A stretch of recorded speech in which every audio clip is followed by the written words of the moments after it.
The next chapter is called My Grandmother. I myself had 2 separate encounters with witches before I was 8 years old. From the first, I escaped unharmed, but the second occasion, I was not so lucky.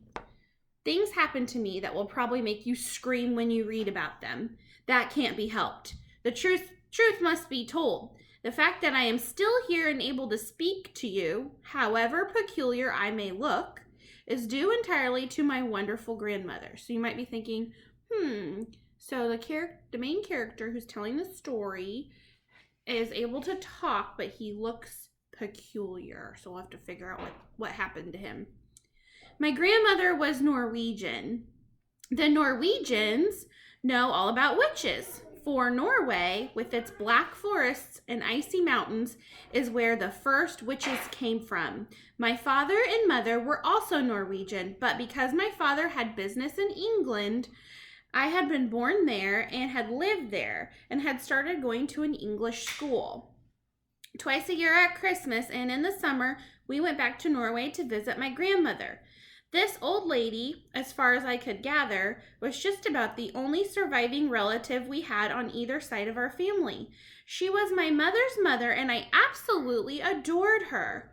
When she and I were together, we spoke to each other. We spoke in either Norwegian or in English. It didn't matter which.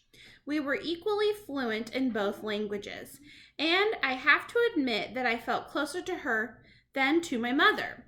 Soon after my 7th birthday, my parents took me, as usual, to spend Christmas with my grandmother. Victoria wants to show you a bubble she made. Good job, Victoria. That's from that balloony stuff that you blow with a straw and it blows it up like a balloon, like a bubble. I'm doing one. Okay. Thank you. All right, thank you.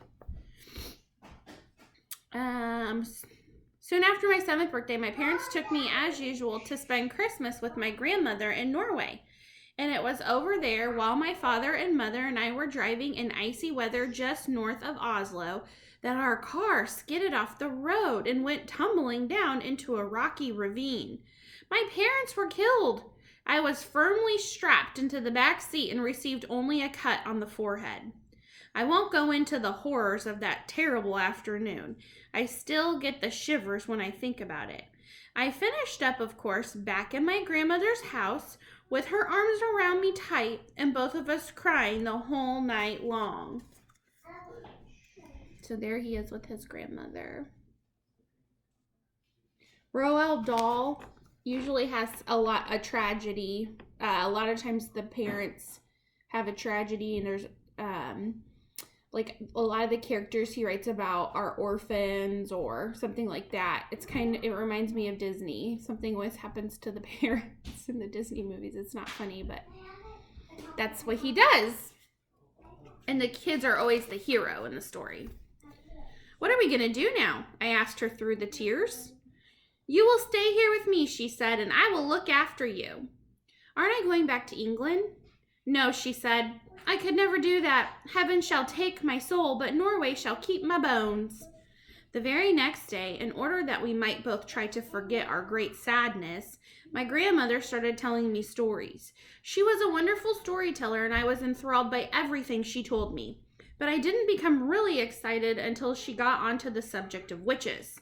She was apparently a great expert on these creatures, and she made it very clear to me that her witch stories, unlike most of the others, were not imaginary tales. They were all true.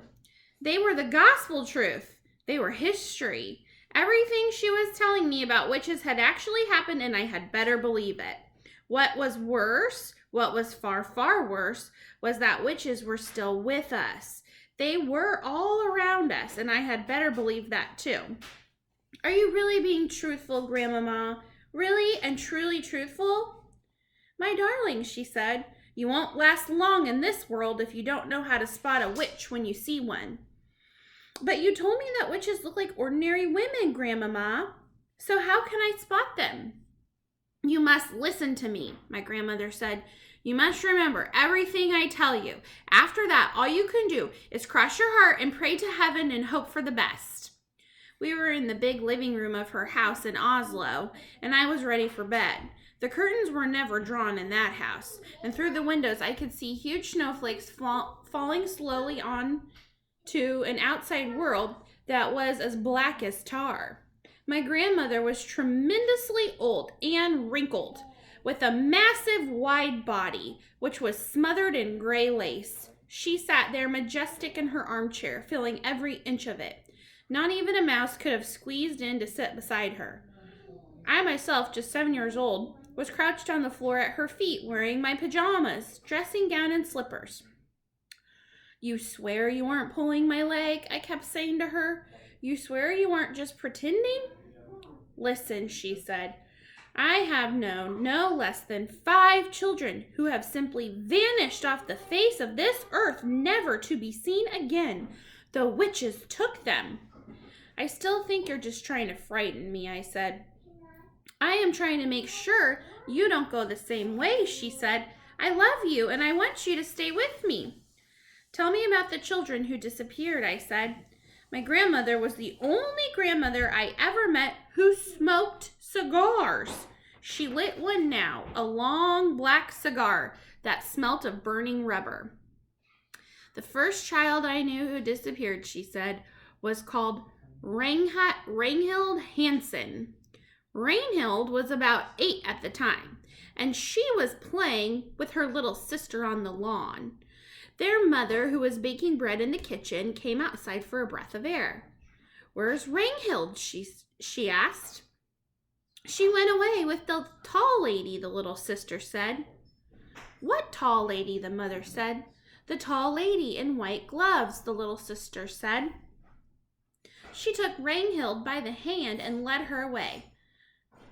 No one,' my grandmother said, 'ever saw Ragnhild again.' 'Didn't they search for her?' I asked. 'They searched for miles around.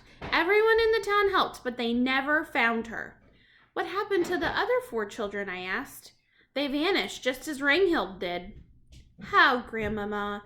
How did they vanish?' 'In every case, a strange lady was seen outside the house just before it happened.' 'But how did they vanish?' I asked. 'The second one was very peculiar,' my grandmother said. 'There was a family called Christensen. They lived up in Holmenkollen, and they had an old oil painting in the living room, which they were very proud of. The painting showed some ducks in the yard outside a farmhouse. There were no people in the painting, just a flock of ducks on a grassy farmyard and the farmhouse in the background.' So there's Grandmama telling him a story, smoking a cigar. And here is the painting that she's talking about.